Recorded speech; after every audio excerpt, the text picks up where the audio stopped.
আজকে এই ইসলামটাকে বিতর্কিত করার জন্য ইহুদি খ্রিস্টানরা অনেক কিছুই করছে। তার মধ্যে একটা হলো যে ইসলাম এবং গণতন্ত্র দুইটাকে তারা মিক্সার করতে চায়। ইসলাম সমাজতন্ত্র দুইটাকে মিক্সার করতে চায়। ইসলাম এবং জাতীয়তাবাদ দুইটাকে মিক্সার করতে চায়।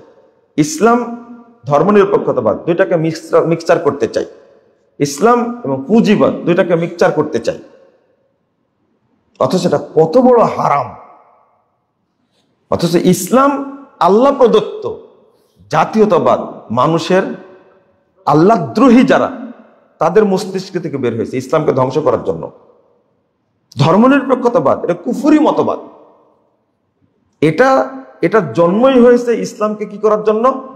ডাউন করার জন্য, ইসলামকে উৎখাত করার জন্য।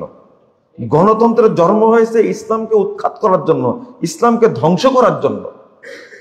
কিন্তু মোল্লারা মানে সুদ যেমন বুঝে না, সুদকে হালাল বলছে, ঠিক এই প্রচলিত মতবাদগুলোকেও জায়েজ মনে করছে। এটা তো কোশ্চেন কালেও সম্ভব না। আপনি একটু খেয়াল করবেন, দুইটা দুই জায়গা থেকে আসছে। একটা আসছে কার পক্ষ থেকে? আল্লাহর পক্ষ থেকে। আর এই মতবাদগুলো কার পক্ষ থেকে আসছে? মানুষ। ওরা তো মানুষ না, এরা তো আল্লাহদ্রোহী, এরা তো দিন বিরোধী, এরা ইসলাম বিদ্বেষী। এরা মানুষ কি করে হলো? মানুষ তো তাকেই বলে যার মধ্যে ইনসানিয়াত আছে, আখলাকে হামিদা তার মধ্যে আছে, সেই না মানুষ। এই মানুষ কি করে হলো? এর উদ্দেশ্যই যিনি মানুষ সৃষ্টি করেছেন, তিনি যে সংবিধান দিয়েছেন, তিনি যে দিন দিয়েছেন, সেই দিনকে ধ্বংস করার জন্য যে মতবাদ তৈরি করছে, ও মানুষ হয় কোনোদিন? আপনার তো বুঝতেই ভুল হয়েছে। তাহলে এরপরে বলেন, আল্লাহ যেহেতু বলেছেন হাবলুম মিনান নাস, একটা হলো হাবলুল্লাহ আর হাবলুন নাস। একটা হলো আল্লাহর প্রদত্ত বিধান আর একটা মানুষ প্রদত্ত কি ইজম। দুইটা কখনো এক জায়গায় হতে পারে না। এই বুঝটা আপনাকে বুঝতে হবে। আচ্ছা, আর একটা জিনিস আপনাদেরকে বলি, সেটা হলো আত-তাওহীদ ফিল ইলাহ। দয়া করে কথাটা বল, তিনটা কথা, বেশি না। আত-তাওহীদ ফিল ইলাহ, ইবাদতের ক্ষেত্রে।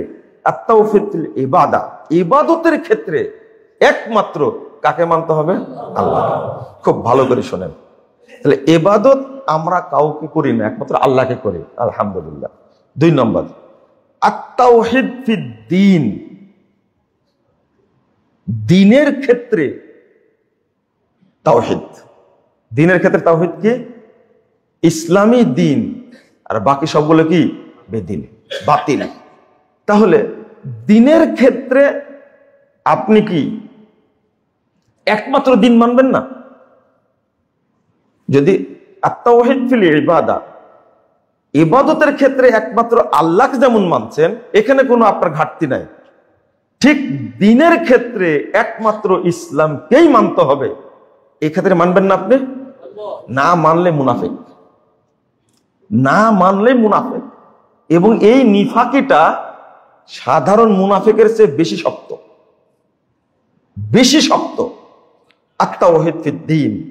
আর একটা হলো আত-তাওহীদ ফির রিসালা, রিসালাতের ক্ষেত্রে তাওহীদ, অর্থাৎ মুহাম্মদুর রাসূলুল্লাহ সাল্লাল্লাহু আলাইহি ওয়াসাল্লাম, তাকে আল্লাহ যেটা দিয়েছেন অনুসরণের ক্ষেত্রে একমাত্র মুহাম্মদই যথেষ্ট, অন্য কাউকে অ্যাড করা যাবে একবার সোজা করে। তিনটা কথা, আত-তাওহীদ ফিল ইবাদা, আত-তাওহীদ ফিল ইলাহ, আত-তাওহীদ ফিদ দ্বীন, আত-তাওহীদ ফির রিসালা। এই তিনটা আপনি তিনটার ব্যাপারে বুঝেন। আল্লাহর ক্ষেত্রে, ইবাদতের ক্ষেত্রে যেমন একমাত্র আল্লাহকে মানে, দ্বীনের ক্ষেত্রে আমাকে একমাত্র ইসলামকে মানতে হবে, এবং রিসালাতের ক্ষেত্রেও একমাত্র মুহাম্মদুর রাসূলুল্লাহ সাল্লাল্লাহু আলাইহি ওয়াসাল্লাম মানতে হবে। ইবাদতের ক্ষেত্রে তাওহীদ বুঝেন কিন্তু আপনি, এজন্য মাজারে সেজদা দেন না, এজন্য আপনি খানকায় যান না, এজন্য পীরের দরকার মাথা নত করেন না। আপনি বুঝেন যে ইবাদতটা একমাত্র কার জন্য? আল্লাহ, এটা বুঝেন আপনি। কিন্তু দিন মানার ক্ষেত্রে একমাত্র ইসলামকেই মানতে হবে, অন্য কাউকে অ্যাড করা যাবে না, এক্ষেত্রে ঘাটতি আছে। যখনই ইসলামের পাশাপাশি আর একটাকে অ্যাড করলেন, বেদিনী কোনো মতবাদ, তাহলে আপনি তাগুতের সাথে কি করলেন? আপোষ করলেন। ওমাই ইয়াকফুর বিত-তাগুত ওয়া ইউমিন বিল্লাহ ফাকাদ ইসতামসাকা বিল উরওয়াতিল বুসকা লা ইনফিসামা লাহা। আল্লাহ বলছেন, যে ব্যক্তি তাওহীদে তাগুতের সাথে কুফরি করলো, তাগুতের সাথে কুফরি করলো, ওয়া ইউমিন বিল্লাহ, এবং ঈমান আনলো, তখনই আল্লাহ তাকে হেদায়েত দান করবেন, তার আগে না। এই জন্য ভাষাটা হলো লা ইলাহা ইল্লাল্লাহ। এই জন্য আল্লাহ শব্দটা আপনি মানে অপবিত্র মনে শিরিকি আকিদার, শিরিকি অন্তর নিয়ে, কুফরি অন্তর নিয়ে, নিফাকি অন্তর নিয়ে আল্লাহ শব্দটা উচ্চারণ করাই হারাম। আল্লাহ এত পবিত্র, সুবহানাল্লাহ। আল্লাহ এত পবিত্র, এত পবিত্র, এত মর্যাদাবান, এত মর্যাদাবান। আল্লাহ সত্তা হিসাবে এত পবিত্র, আপনি কুফরি অন্তর নিয়ে আল্লাহ শব্দটা উচ্চারণই করতে পারবেন না, হারাম। এই জন্য আপনি যখনই আল্লাহ শব্দ নাম নেবেন, তখন আপনাকে বলতে হবে লা ইলাহা ইল্লাল্লাহ। আমি আগে বলে নিচ্ছি, আল্লাহ আমার মধ্যে কোনো কুফরি নাই, নিফাক নাই, তাগুত নাই, লা ইলাহা, সব পরিষ্কার। তারপরে বলছি ইল্লাল্লাহ। মানে ওই যে হু হু হু জিকির করে, আল্লাহ আল্লাহ আল্লাহ, হারাম, এই জিকির হারাম। তোমার মধ্যে তো কুফরি আছে, আগে বলো। এই জন্য মৃত্যুর সময় আল্লাহ বলে মৃত্যুবরণ করলেও কাজ হবে না, বলতে হবে লা ইলাহা ইল্লাল্লাহ, লাকিনু মাউতাকুম লা ইলাহা ইল্লাল্লাহ, লা ইলাহা ইল্লাল্লাহই বলতে হবে। কারণ আপনার পবিত্র অন্তর ছাড়া অপবিত্র, নিফাকি, কুফরি, শিরিকি, তাগুতি অন্তর নিয়ে আল্লাহ শব্দটা উচ্চারণ করতেই পারবেন না, এটা হারাম। শুধু তাবিজ ছিল একজনের গায়ে, কি ছিল?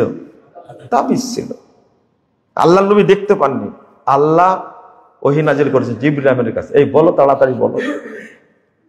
ওকে কালেমা পড়ানো যাবে না, শুধু যে বলবে আশহাদু আল্লা ইলাহা ইল্লাল্লাহ ওয়া আশহাদু আন্না মুহাম্মাদান আবদুহু ওয়া রাসূলুহু, এই কথাটা বলবে মুখ দিয়ে, এটাই জায়েজ না তার জন্য।